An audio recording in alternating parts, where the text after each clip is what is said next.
To Buffalo's newest addition.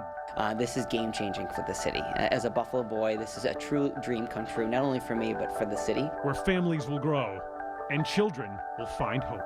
It's the building of the hospital and the medical campus that is bringing all these families here. We'll take you inside all of it as the new Children's Hospital opens its doors on a special edition of Daybreak.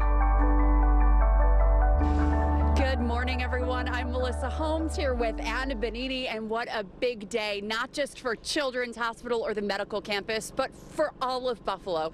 This is hundreds of millions of dollars and years in the making, but today is the day that you will bring your child here to get the best care possible in Western New York. Right now on Spectrum News, it is the most anticipated and historic move in the city of Buffalo. Today, Women and Children's Hospital will make its own way over to the new John R. Oishei Children's Hospital. We'll tell you everything you need to know, including route closures ahead of the big move. All right, that'll wake you up. Today is the big day. Patients, staff, they've started saying goodbye to Women and Children's Hospital and hello to Oishei. Crews are gearing up for the big move that's happening later this morning. 15 ambulances will be transporting patients along the designated route from Bryant to Delaware to North to Ellicott, finishing there at the new hospital. Adding Children's now to everything else. Buffalo General, Conventus, UB Medical, Gates, and of course Roswell Park here as well. So much of it is connected, greatly enhancing access for patients to so many types of care, cutting-edge research, new minds, new jobs, and no doubt a very significant economic impact and kind of the resurgence of Buffalo. Now the team here started their day very early. We've got Frank Hershey with us, who is actually the CEO of TOPS, but also the chairman of the board of Kaleida Health. Thank you so much for coming out in the cold with us. Oh, thank you for being here. Tell me how you're feeling today. Oh, this is such a feeling of elation here. This is a project that's been in the works for a long time, and to finally be here today to transfer all the patients out into the new hospital, it's just a great feeling. And we're joined now by Chief of Staff from Kaleida, Mike Hughes. And Mike, thanks for joining us live this morning. I know it's very busy over there. What exactly is happening as we speak at the Bryant Street location? Good morning, guys. Thanks for having me. So we just finished up our morning huddle, got the final patient count. Right now the morning prayer is going on, and we're getting ready for the first patient to move. And I think we've been talking a little bit about the emotions, because it's not just a building that you're moving, it's also the people, and they've been here for a long time. It's incredible. I mean, I've been getting emails even up to this morning where you're just listening to stories and people who've been here for 30, 40 years. And the reality is, you know, like all of us, we spend more time at work than we do at home. And there's lots of memories, good, really, really good memories. So the emotion's raw right now, and lots of tears of joy that we're moving, but lots of things going through people's minds of just yesteryear, and so it's really cool. It's really, really cool. A doctor's dream convinced two women to buy this vacant house on Bryant Street and turn it into a 12-bed hospital. That was 1892. Children's Hospital grew with Buffalo, providing pioneering care for kids away from adults. Soon everybody realized it was better for their recovery. The hospital sat for more than a century at its original spot on Bryant, bridging cultural and generational divides. Also ahead of Labor of Love comes to life. The new Children's Hospital opens its doors this morning, welcoming the first patients and expectant moms. Really thrilled and grateful of the community support, and I know there's a lot of action going on down in the medical campus, in the parking garage, throughout the building, and then here. People want to be a part of history. By 7 o'clock this morning, an ambulance was loaded up and on its way for the first patient transport to Oishei Children's Hospital. It's going really well. The team's really excited. The move is still far from over. Shelley Romsberg and Mary Schmidt are helping in the kitchen. Just two of 700 volunteers helping hospital staff. My daughter was a patient here for many months years ago, and I just saw how important the whole team was, and I just wanted to give back. I was able to speak with Robert Joya. He is the president of the John R. Oishei Foundation, about some of the feelings that he's had going into today, a day that's been in the works for years.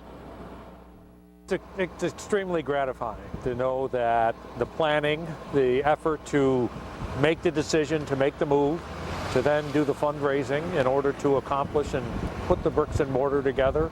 And then the experts and the professionals that really manage the whole move and have done it superbly. A labor of love comes to life. It's really one of a kind and a major advancement for our community. New care for children, an inspiration for the city's future. And I think about what we did years ago, and I look at now and what we save. It's a miracle.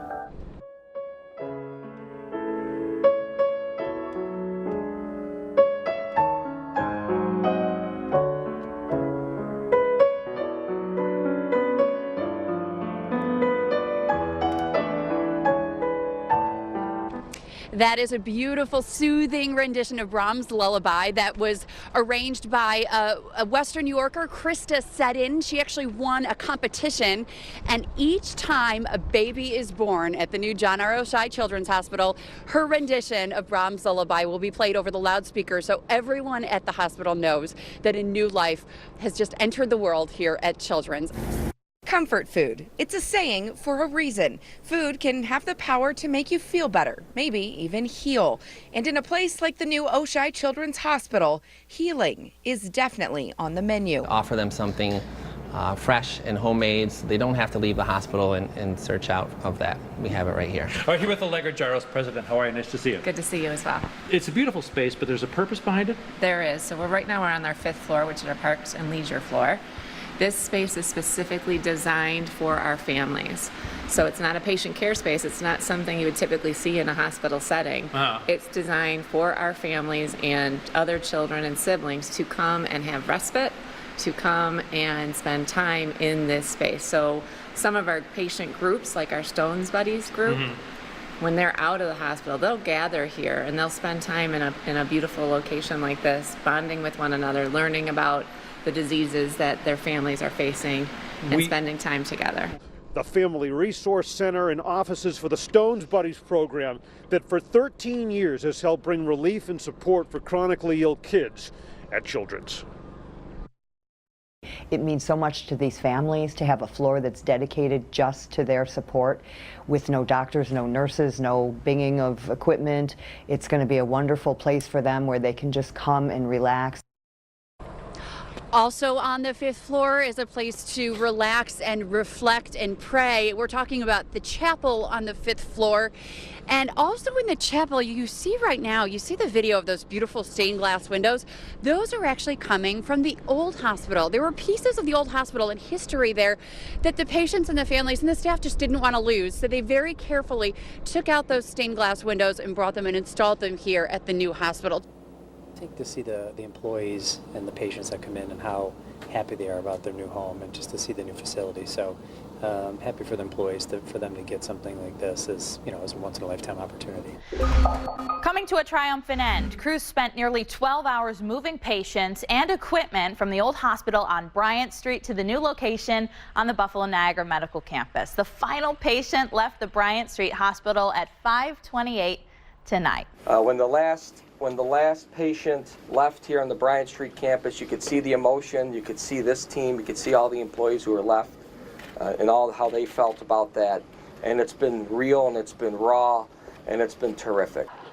That's it for Women and Children's Hospital of Buffalo. For 125 years, doctors and nurses have cared for children in this building on Bryant Street. Friday, they said goodbye for good. Today has been a team effort, and we're grateful for what has been accomplished and what will be accomplished at the new Oishei Children's Hospital. This building, this infrastructure, has given us so many memories, positive and negative, and really it wasn't possible without all of you.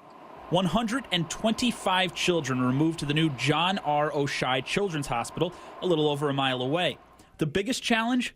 The cold. But that didn't slow down the move. What was planned to go late into the night was wrapped up just before 5:30 this evening, an entire move of a hospital in less than 12 hours. And the last patient may have been the best. Some of them slept along the way. I believe our last patient smiled as they left the building. It's a place these people won't forget. They've experienced triumph and loss. Now they're on their way to a new state-of-the-art facility where new memories will be made.